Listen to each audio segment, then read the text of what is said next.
À l'école de la vie. Vous êtes à l'école de la vie. L'école de la vie de ce jour bien-aimé dans le Seigneur a pour titre ce qui suit. C'est pour notre bien. C'est pour notre bien.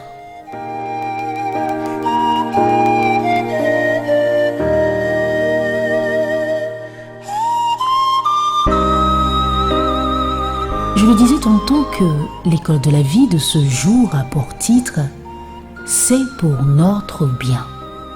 Et pour bien comprendre ce thème, nous allons nous appesantir sur Romains, l'épître de Paul aux Romains, en son chapitre 8, verset 28, qui nous dit ceci, je cite, « Nous savons du reste que toute chose concourt au bien de ceux qui aiment Dieu. » Nous savons du reste que toute chose concourt au bien de ceux qui aiment Dieu. Fin de citation.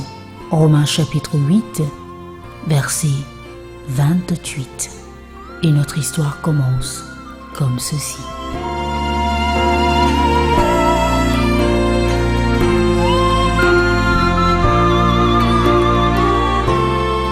Cette histoire se déroule en Chine. C'est l'histoire d'un vieux Chinois qui élevait des chevaux. Un jour, un de ses plus beaux étalons s'échappa et s'enfuit du haras.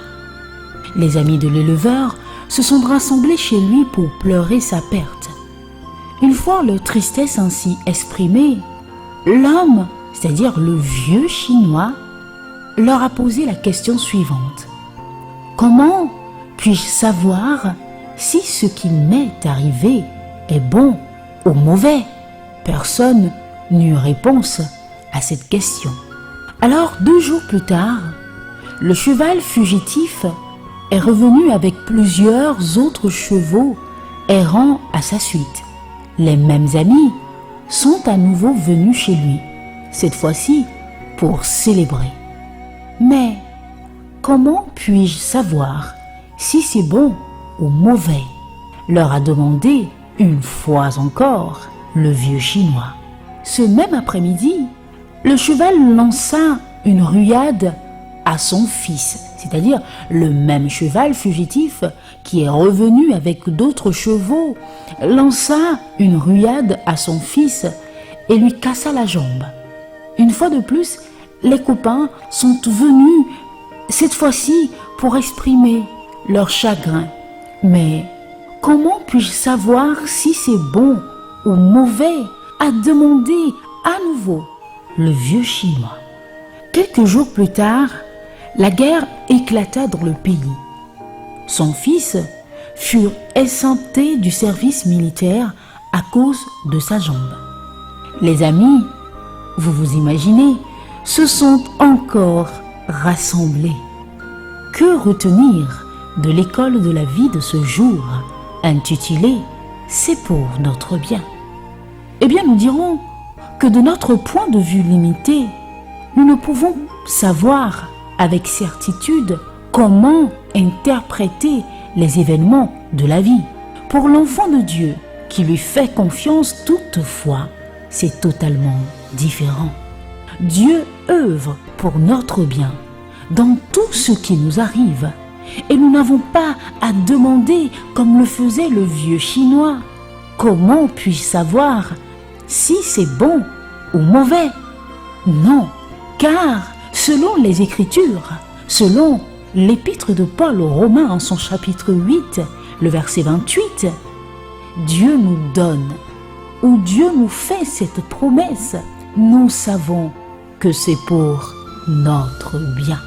Oui, quelles que soient les circonstances, quelle que soit la situation, aussi difficile qu'elle soit, l'Éternel nous dit que toute chose concourt au bien de ceux qui l'aiment, au bien de ceux qui confessent de leur bouche que Christ est le Sauveur du monde.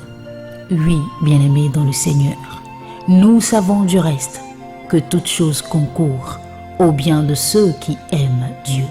Et puisque tu aimes l'Éternel de tout ton cœur, puisque tu confesses de ta bouche que Christ est mort pour toi, eh bien, n'aie pas peur. Que le bateau chavire, n'aie pas peur. Que les flots, que les vents, que la tempête surviennent. Rappelle-toi, l'Éternel est dans la barque. Christ est dans la barque. De qui aurais-je peur? Christ est dans ma barque. De quoi aurais-je crainte? Bien-aimé dans le Seigneur, toutes choses concourent pour ton bien et pour le mien également. Et nous finirons l'école de la vie de ce beau jour en disant ceci.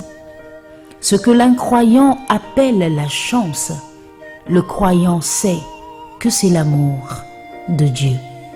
Ce que l'incroyant appelle la chance, le croyant sait que c'est l'amour de Dieu.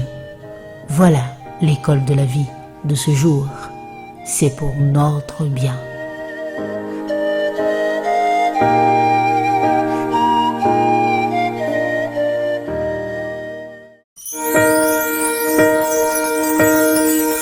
À l'école de la vie. Vous êtes à l'école de la vie.